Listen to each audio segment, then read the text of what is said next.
அனைவருக்கும் வணக்கம். இன்னைக்கு நான் எடுத்துக்கிட்ட தலைப்பு முடிந்தது முடிந்ததுதான். பத்ரிஜியோட லாக்டவுன் செய்திகள் அப்படிங்கிற புத்தகத்துல அவர் 5/5/2020 அன்னைக்கு இதை சொல்லியிருக்காரு. இது ரொம்ப ரொம்ப முக்கியமான ஒரு டாபிக்ங்க. என்னன்னு பார்த்தீங்கன்னா, நம்ம எல்லாருமே கடந்த காலத்துல தான் வாழ்ந்துட்டு இருக்கோம். அந்த கடந்த காலத்துல இருந்து நம்ம வெளியில வர்றதுங்கிறது ஒரு பெரிய ஒரு கஷ்டமான விஷயமா இருக்கு. ஸோ அதுக்கு நம்ம என்னெல்லாம் செய்யலாம், பத்ரிஜி அதை பத்தி என்ன சொல்லியிருக்காருங்கிறத நான் இங்க சொல்றேன். நீங்கள் கறந்த பால் மடி புகாது. அதாவது நம்ம இப்போ பால் கறக்குறோம். அப்போ அதை திருப்பி நம்ம அந்த மடியில செலுத்த முடியுமா? பாலை முடியாது. ஸோ அதே போல் நடந்த விஷயங்களை மாற்ற முடியாது. ஒரு விஷயம் நடந்துச்சுன்னா அதை கண்டிப்பா மாற்ற முடியாது. கடந்த காலத்துல என்ன நடந்ததோ அது நடந்ததுதான். அதை நம்ம மாத்தணும் அப்படிங்கிற மாதிரி நம்ம சிந்தனைக்குள்ள போய் மாட்டிக்க கூடாது. அவற்றை திரும்ப திரும்ப நினைப்பதில் அர்த்தமில்லை. எனவே கடந்த காலத்தை 10 முறை சிந்திப்பதையும் விவாதிப்பதையும் விட்டுவிட்டு தற்போதைய கடமையை உணர்ந்து நிகழ்காலத்தில் இருக்க வேண்டும். ஸோ நம்ம கடந்த காலத்துல ஏதான் நடந்திருக்கு அப்படிங்கும்போது அதை திரும்ப திரும்ப நம்ம சிந்திச்சுக்கிட்டே இருக்கிறதுனாலையும் அதை பத்தி பல முறை நம்ம விவாதிக்கிறதுனாலையும் ஒண்ணுமே ஆக போறது இல்லை. கடந்த காலத்துல நம்ம மாத்தவே போறது கிடையாது. ஸோ அதனால அதை விட்டுறணும். அதை விட்டுட்டு நிகழ்காலத்துல நம்ம என்ன கடமை, இப்போ என்னுடைய கடமை என்ன, இப்போ நான் என்ன செய்யணுங்கிறத நம்ம செய்யணும் அப்படிங்கிறாரு. ஸோ அதுதான் நம்ம நிகழ்காலத்துல வாழ முடியும் அப்படிங்கிறது. ஸோ நிறைய சமயம் என்ன ஆயிடுதுன்னா, நம்ம நிகழ்காலத்திலையும் கடந்த காலத்தை பத்தின விஷயங்களை மனதுக்குள்ள நினைச்சிட்டே இருக்கிறோம். ஸோ அது நம்ம நேரத்தை வீணடிக்கிறதுக்கு சமம். நேரத்தை வீணு தான் அடிச்சிட்டு இருக்கோம். இப்போது முடிந்தது முடிந்ததுதான் என்பதை பற்றி தெரிந்து கொள்வோம். ஆன்மாவை எழுப்ப கடந்த காலத்தை விட்டுவிட வேண்டும். ஸோ இந்த கடந்த காலத்தை நீங்க விட்டாதான் உங்களுடைய ஆன்மா அப்படிங்கிறது விழிப்படையுமே. இல்லைன்னா நம்ம அப்படியே அந்த மாயையிலே மாட்டிட்டு இருந்துட்டே இருப்போம். இரவு சண்டை போட்டும் முடிந்து விட்டது, காலையில் புதிதாக சிந்திக்க வேண்டும். இப்போ நம்ம நம்ம வீட்டுக்காரோடையோ இல்லை யாரோடையோ நம்ம குடும்பத்துல யாரு கூடயாவது நம்ம நைட் சண்டை போட்டிருக்கோம். காலையில எந்திரிச்சா அது ஒரு புதிய நாள் தானே, புதிய தொடக்கம். அப்படிங்கும்போது அந்த நைட்டு நடந்த சண்டையவே நம்ம மனசுல வச்சுக்கிட்டு காலையிலயும் அதை தொடரக்கூடாது.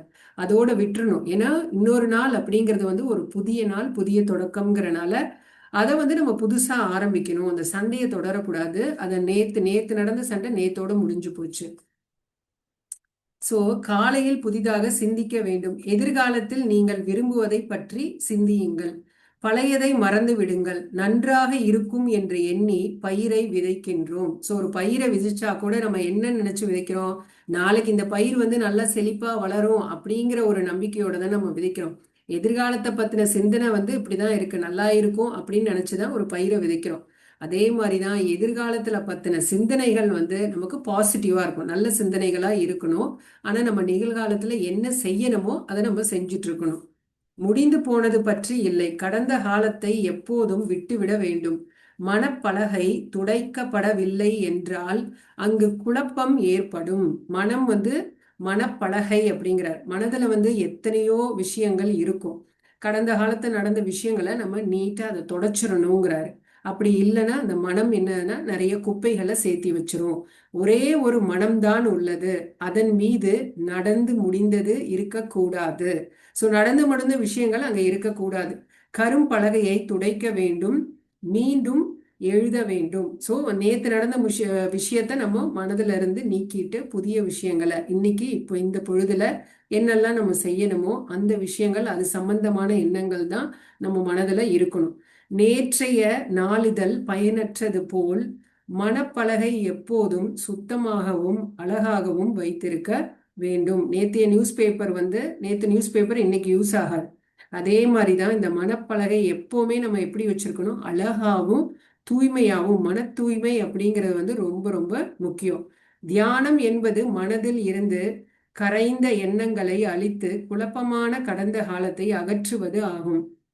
ஸோ நம்ம தியானம் செய்யறதுனால என்ன நடக்குதுன்னு பார்த்தீங்கன்னா, கடந்த அந்த தேவையில்லாத எண்ணங்கள் நம்மளுடைய மனதை விட்டு நீங்குது. அதை நம்ம தூய்மைப்படுத்துறோம். கடந்த காலத்தை நம்ம அகற்றோம். அதுக்குதான் நம்ம தியானமே செய்யறோம். அகற்றாவிட்டால் எல்லா அவமானங்களும் நிகழ்காலத்தில் நிகழ்ந்து விடும்.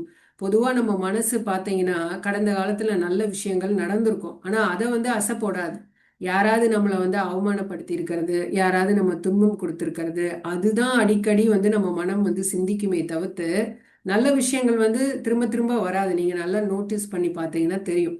ஸோ அதனால அந்த விஷயங்களை நீங்க மனதுக்குள்ள திரும்ப திரும்ப சிந்திச்சுட்டு இருந்தீங்கன்னா நிகழ்காலத்திலையும் அதே அதே விஷயத்தை தான் நீங்க உருவாக்குவீங்க. ஸோ அதனால நம்ம என்ன பண்ணணும்? மன தூய்மை, அதாவது கடந்த காலத்தை நம்ம மனதிலிருந்து நீக்கிடணும். ஏனென்றால் அவன் கடந்த காலத்தில் அலைந்து கொண்டிருக்கிறான். கேட்கும் பொழுது கடந்த காலத்தை உடைத்து கேட்க வேண்டும். ஞானிக்கு கடந்த காலம் கிடையாது. எப்போதும் கடந்த காலத்தில் இருப்பவரின் வாழ்க்கை வீணாகிறது. ஞானிக்கு கடந்த காலத்துல, ஞானிகள் எல்லாம் பார்த்தா நிகழ்காலத்துல இருந்துட்டே இருப்பாங்க. அவங்களுக்கு கடந்த காலம் அப்படிங்கிறது ஒண்ணுமே கிடையாது. ஸோ எப்போதுமே இந்த கடந்த காலத்துல இருக்கோம் அப்படின்னா நம்ம வாழ்க்கையை வீணடிக்கிறோங்கிறது அர்த்தம். ஸோ பல நேரங்கள்ல நம்ம வந்து கடந்த காலத்துல இருக்கோம் அப்படிங்கிற அந்த நினைவே இல்லாம கூட இருப்போம். ஸோ அந்த விழிப்புணர்வுக்கு நம்ம கண்டிப்பா தியானம் செஞ்சே ஆகணும். ஒவ்வொரு பந்தும் நோபால் ஆகிவிடும். கிரிக்கெட்ல பாத்தீங்கன்னா நோபால் ஆயிடுச்சுன்னா அது வேஸ்ட் இல்லை, அந்த பால் வேஸ்ட். ஸோ அதே மாதிரிதான் நம்ம வந்து கடந்த காலத்துல இருக்கிறோம் அப்படின்னா நம்ம ஒரு ஒரு நிமிஷத்தையும் வீணடிச்சிட்டு இருக்கோங்கிறது அர்த்தம். அவரது பிறப்பு சுழற்சி முழுமை பெறாது. சோ அதனால இப்ப கடந்த காலத்துல இருந்தோம்னா நம்ம அந்த சுழற்சி, பிறப்பு சுழற்சி வந்து முழுமை அடையாது அப்படிங்கிறாங்க. ஒவ்வொரு பந்தும் நோபால் வீசினால் கடந்த காலத்தில் இருந்தால் எத்தனை பிறவிகள் எடுக்க வேண்டுமோ அப்படின்னு சொல்றாரு. அதாவது நம்ம இப்ப கடந்த காலத்திலேயே இருந்துட்டு இருந்தோம்னு வச்சுக்கோங்களேன், நிறைய பிறவி எடுத்துக்கிட்டே இருப்போமா. ஏன்னா அந்த லெசன் நம்ம லேர்ன் பண்ணணும்ல, நம்ம நிகழ்காலத்துல வாழ நம்ம கத்துக்கணும்ல. அது தெரியாத வரைக்கும் நம்ம இந்த கடந்த காலத்திலே இருந்தோம்னா நிறைய பிறவிகள் எடுப்போம். 6 பிறவிகள் நிகழ்காலத்தில் இருந்தால் அவர் புத்தராக மாறுவார். இப்ப வந்து நீங்க நிகழ்காலத்திலேயே 6 பிறவிகள் இருந்துட்டீங்கன்னா நீங்க புத்தரா மாறிடுவீங்க அப்படிங்கிறாங்க. இது அனைவருக்கும் தெரியும்.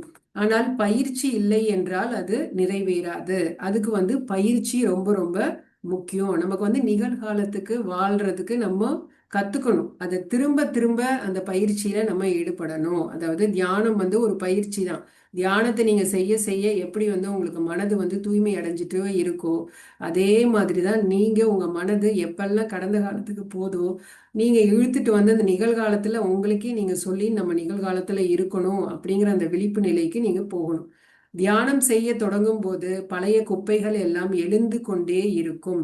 அந்த நச்சரிக்கும் எண்ணங்களை நீங்கள் கவனிக்கவில்லை என்றால் அவை போய்விடும்.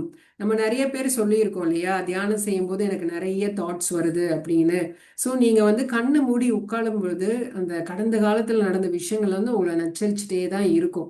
ஸோ அதுக்கு வந்து நம்ம கவனம் செலுத்தக்கூடாது. கவனம் செலுத்தாம விட்டுட்டா அது பாட்டுக்கு போயிடும் அப்படிங்கிறாங்க. நிகழ்காலத்தில் கவனம் செலுத்துங்கள். கண்களை திறந்து பார்க்க வேண்டும். இப்போது நான் என்ன செய்ய வேண்டும்? இப்போது வயலில் என்ன விதைக்க வேண்டும்? எதிர்காலம் சிறப்பாக அமைய இப்போது என்ன செய்யலாம்? ஸோ நீங்க தியானம் செஞ்சு முடிச்சிட்ட பிறகு, கண்ணை திறந்த பிறகு நீங்க இப்ப நான் என்ன செய்யணும், இப்போ என்ன பயிர் விதைக்கலாம், அந்த மாதிரி நம்ம என்ன அடுத்து செய்யணுமோ அதுக்கான எண்ணங்கள் வந்து உங்களுக்குள்ள வச்சுக்கணும். ஸோ அதுதான் நீங்க நிகழ்காலத்துல இருக்கீங்கிறதுக்கு அடையாளமே. ஸோ அடுத்தடுத்து இப்போ நம்ம வந்து இந்த கிளாஸ் அட்டன் பண்றோம், நான் வந்து பேசுறேன்னா இப்போ நீங்க நிகழ்காலத்துல இருக்கீங்கன்னா நான் சொல்ற விஷயங்களை நீங்க கவனமா கேட்டுட்டு இருப்பீங்க. இல்லைன்னா உங்க மனசு வந்து கடந்த காலத்துக்கு அப்படி போகும். ஸோ உங்களுக்கா அந்த இது தெரியும்.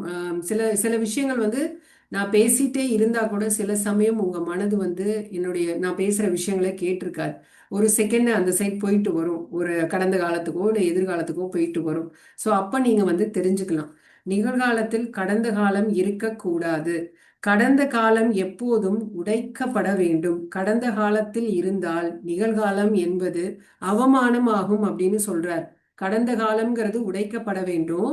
அதே மாதிரி நம்ம கடந்த காலத்துல இருக்கிறது என்னன்னா நம்ம எதிர்காலத்தை வந்து அவமானப்படுத்துறதா அர்த்தம் அப்படிங்கிறாங்க. கடந்த காலம் உடைந்தால் நிகழ்காலம் ஒரு பரிசு ஆகும்.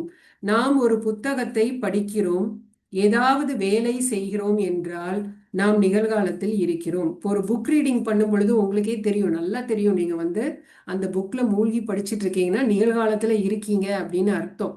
அதுவே நீங்க புக்கு படிக்கும் பொழுதே உங்க சிந்தனை வேற எங்காவது போச்சுன்னா அது நீங்க கடந்த காலத்துல இருக்கீங்க. ஸோ இந்த மாதிரி அவர் சொல்லியிருக்காரு, நம்ம புத்தகம் படிக்கும் போதோ இல்லாட்டி வேலை செஞ்சுட்டு இருந்தீங்கன்னா நம்ம நிகழ்காலத்துல இருக்கோம். நாம் ஒவ்வொருவருக்கு சேவை செய்கிறோம் என்றால் நாம் நிகழ்காலத்தில் இருக்கிறோம். நம்ம சேவை செஞ்சுட்டு இருக்கோம்னு வச்சுக்கோங்க, அப்பவும் நம்ம நிகழ்காலத்துல இருக்கோம். நாம் மற்றவர்களுக்கு கற்றுக் கொடுக்கின்றோம் என்றால் நிகழ்காலத்தில் இருக்கிறோம். அதுவே தெய்வீக ஞானம் அப்படின்னு சொல்றார். ஸோ நம்ம இந்த மாதிரி சேவை செய்யறது, மற்றவங்களுக்கு வந்து கற்றுக் கொடுக்கும்போது இது எல்லாமே நம்ம வந்து நிகழ்காலத்துல இருக்கோம் அப்படிங்கிறது, அதுதான் தெய்வீக ஞானம் அப்படின்னு சொல்றார்.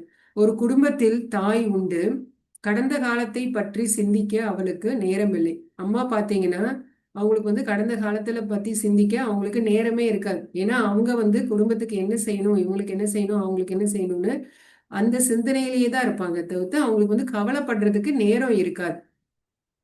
கடந்த காலத்தை பற்றி சிந்திக்க அவளுக்கு நேரமில்லை. குழந்தைகளை குளிப்பாட்ட வேண்டும், பள்ளிக்கு அனுப்ப வேண்டும், இப்படி பல விஷயங்கள். அதனால்தான் அம்மா நிகழ்காலத்தில் இருக்கிறார். ஆண்களுக்கு வேலை இல்லை. அவன் என்னிடம் இப்படி சொன்னான் அப்படி சொன்னான் என்று யோசித்து கொண்டிருப்பான். ஸோ இதுல அவர் இந்த மாதிரி ஆண்களுக்கு வேலை இல்லை, அவன் என்னிடம் இப்படி சொன்னார் அப்படி சொன்னார் என்று யோசித்து கொண்டிருப்பான் அப்படின்னு சொல்லியிருக்காங்க. ஆல் உமன்ஸ் ஆர் என்லைட்டன்ட், எல்லா பெண்களும் தெய்வீக ஞானம் பொருந்தியவர்கள். ஸோ இதுல வந்து எல்லா பெண்களுமே தெய்வீக ஞானம் பொருந்தியவர்கள் அப்படின்னு. பொதுவா பாத்தீங்கன்னா பெண்கள் வந்து ஈஸியா ரொம்ப சீக்கிரமே என்லைட்மெண்ட் அடைவாங்க. அந்த விழிப்பு நிலைங்கிறது வந்து பெண்களுக்கு ஆண்களை விட அதிகம் அப்படின்னு சொல்லுவாங்க. ஏன்னா அவங்களுக்கு வந்து அவங்க எப்பவுமே எப்படி இருப்பாங்கன்னு பாத்தீங்கன்னா, முடிஞ்ச அளவு ஒரு சேவை மனப்பான்மையோட. இப்ப வீட்டுல ஒரு இல்லத்து அரசி அப்படின்னு எடுத்துட்டா கூட அவங்க வந்து குழந்தைங்களுக்கு செய்யறது, கணவனுக்கு செய்யற பணிவிடைகள் எல்லாமே வந்து அது ஒரு சேவை தான். ஸோ அவங்க வந்து அது சேவையா அவங்க செஞ்சிட்டு இருக்காங்க. தன்னை பத்தி கூட ரொம்ப எல்லாம் வந்து கவலைப்படவோ யோசிக்கவோ மாட்டாங்க. ஸோ அந்த மாதிரி செய்யும் பொழுது அவங்களுடைய விழிப்பு நிலை வந்து ரொம்ப அதிகமா இருக்கும் ஆண்களை விட. அதே மாதிரி அவங்க அந்த தெய்வீக ஆற்றல் சக்தியும் அவங்களுக்கு அதிகமா கிடைக்கும் அப்படிம்பாங்க. ஸோ அதனாலதான் பெண்கள் வந்து சக்தி அப்படிம்பாங்க. ஸோ அதை தான் இங்கே அவர் வந்து எல்லா பெண்களுமே ஆல் உமன்ஸ் ஆர் என்லைட்டன்ட் அப்படிங்கிற மாதிரி சொல்லியிருக்காரு. ஓகே மாஸ்டர்ஸ், நான் இதோட நிறைவு செஞ்சுக்கிறேன். நன்றி.